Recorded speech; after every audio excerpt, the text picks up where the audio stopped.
What's the vibe, tribe? Welcome back to North Star Lighthouse, a safe space created for you and me to just be, and hopefully your favorite learning station where you pick up necessary gems and life tools that you can use along your journey.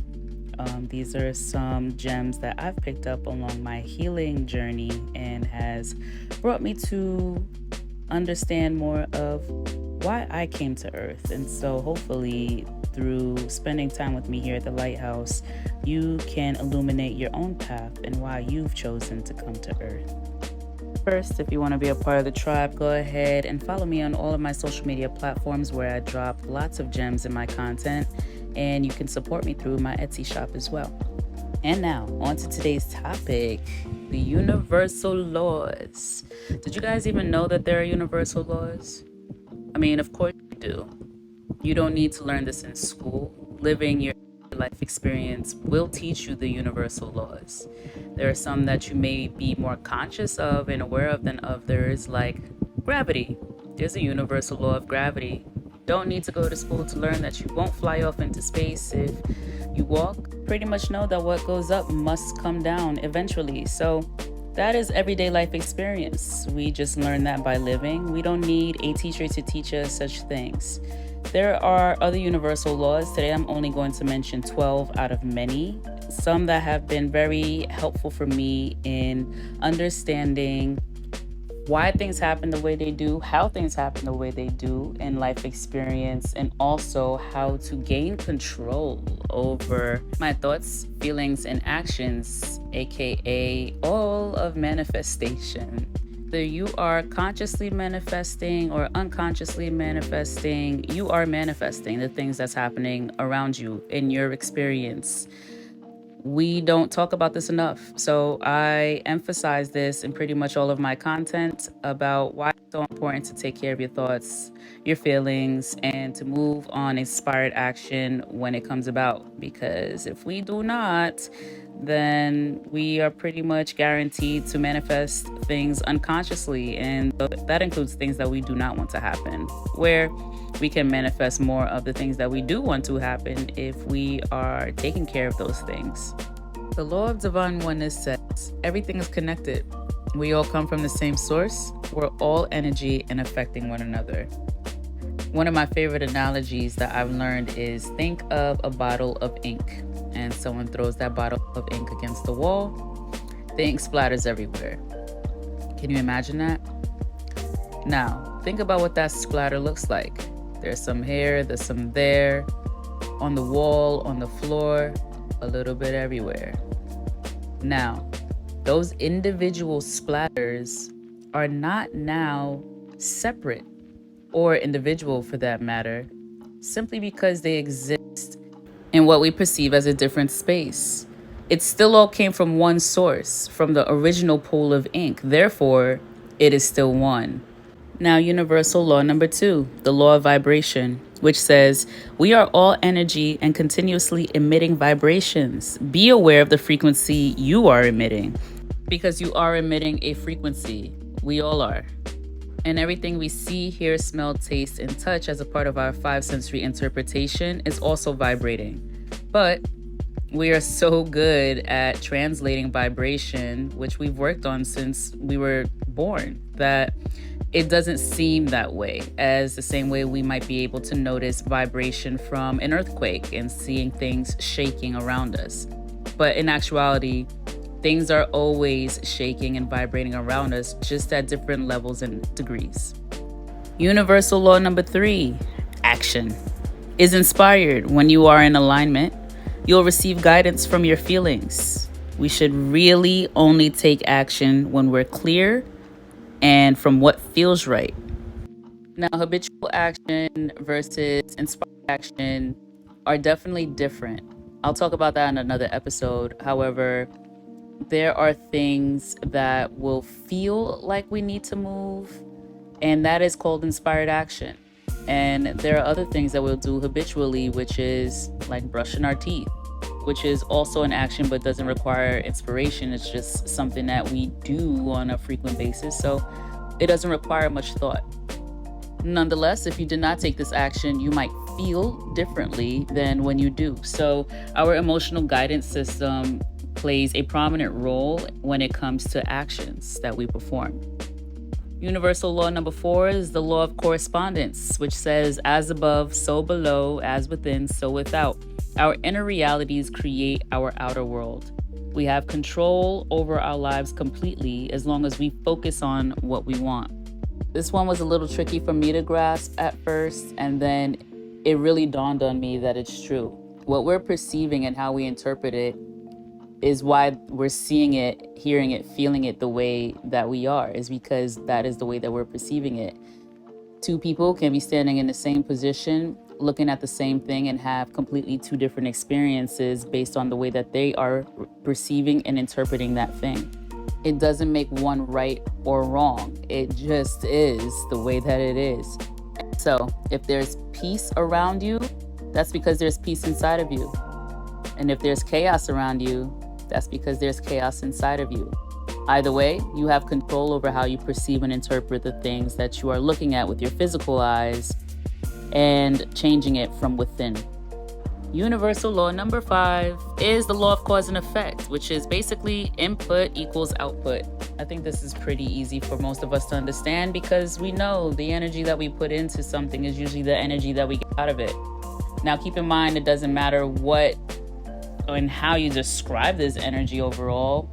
Example, calling a positive energy versus a negative energy. Either way, you put that energy in and you're going to get that energy back. So depending upon the energy that you're receiving, whether you like it or you don't like it, check the energy that you're emitting first, because whatever's showing up in your experience is because that's what you're giving out.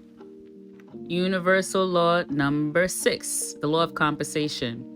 We'll receive gifts in many forms based off of our deeds and actions. What we give out, we give back. It's very similar to the previous law. However, we receive compensation in terms of energy, which can be money, gifts, abundance, good deeds, and other materialistic things. Universal law number 7, you might have heard of it because it is trending, and that's the law of attraction, which says, what you focus on, whether positive or negative, will show itself to you. That which is like is drawn unto you. Change your perception only to what you want. Feel, talk, and act like you already have it. Now, I just want to make something clear here that while this law is typically tied to manifestations, all of these laws are tied to manifestations. We want to powerfully and intently manifest the things that we want, because the thing is that we're always manifesting, especially the things that we don't want. It's about being conscious. It's about being intentional. And so when we're focused on the lack or even the absence of something, we're asking the universe for more lack and more of its absence.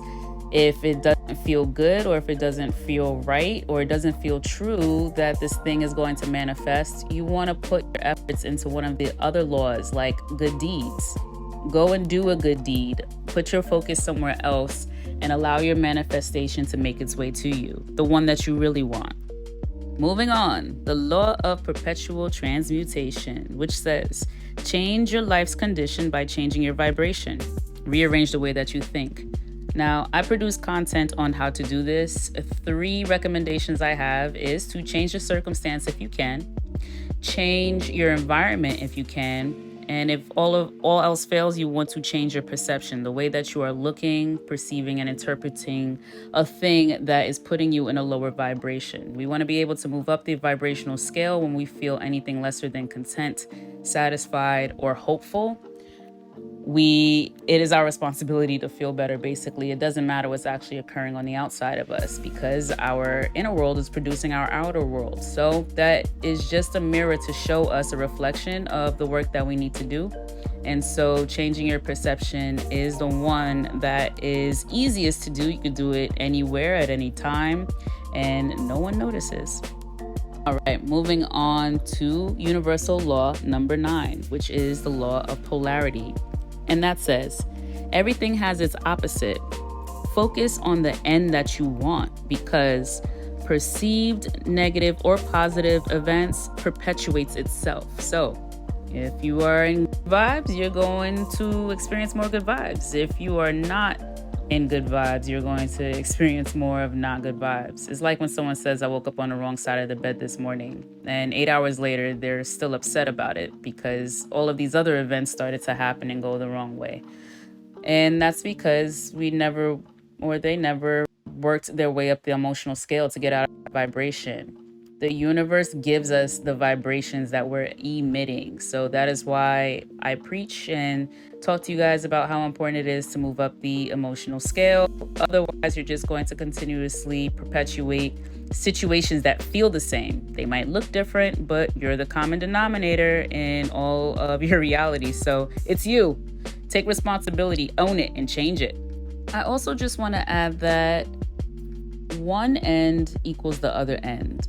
And what I mean by that is chaos equals peace. We wouldn't know happiness without sadness. We wouldn't know light without the dark, etc., and so on.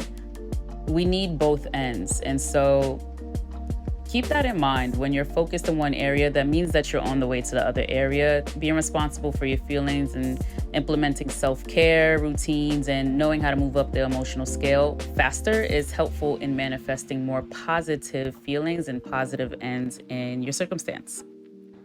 All challenges are opportunities to recognize what we do want. And I know it's really hard in the midst of a challenge to focus on what the end is going to look like and how great it's going to be and all of the growth potential that's there, but it is there. So you can begin to focus there if you change your perception on being solution-based instead of problem-oriented.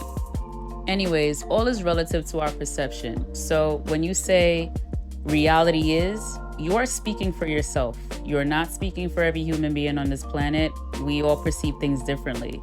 So when you say reality is, that is because the things that you're observing is relative to that perception of how you are interpreting it. You can change that at any given time that you want.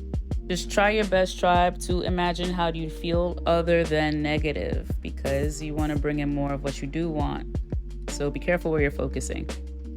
Next is the universal law of rhythm. Everything has stages and cycles, developments and ends.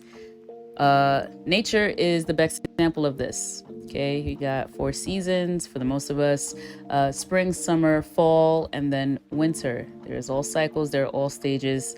Seasons are literally the best example to recognize within ourselves, because our outer world's our inner world and vice versa, right?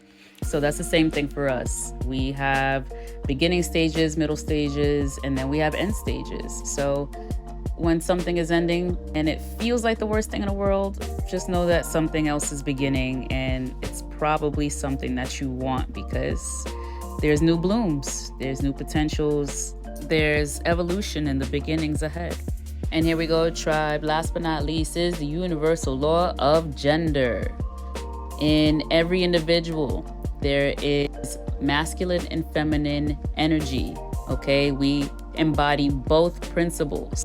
One may be more dominant than the other. However, the other end exists within. In order to master yourself, you want to master the balance in between the two, because we need both. That's why we have it. Often we use one another to help us balance those energies. So we call it our yin to our yang, or vice versa. So whichever principle might be dominant within us, we will attract the other in order to help us balance those energies. Naturally, we'll be attracted to that energy. However, again, we will naturally attract the energy that we need help in balancing through another person. I like to use these life forces behind an example for this, because I think that there was a time, at least in my experience, where we defined males as masculine and females as feminine, which, especially in today, we know that that's not the case. But just for some context, there was a time where men would hunt game and women would prepare the food that they've hunted. However, in a lion's tribe, the lioness is the one that hunts, not the male. And even seahorses, the males are the ones that actually carries and births the baby, not the female. So this has nothing to do with genetics of makeup of anatomy of a female to male's body.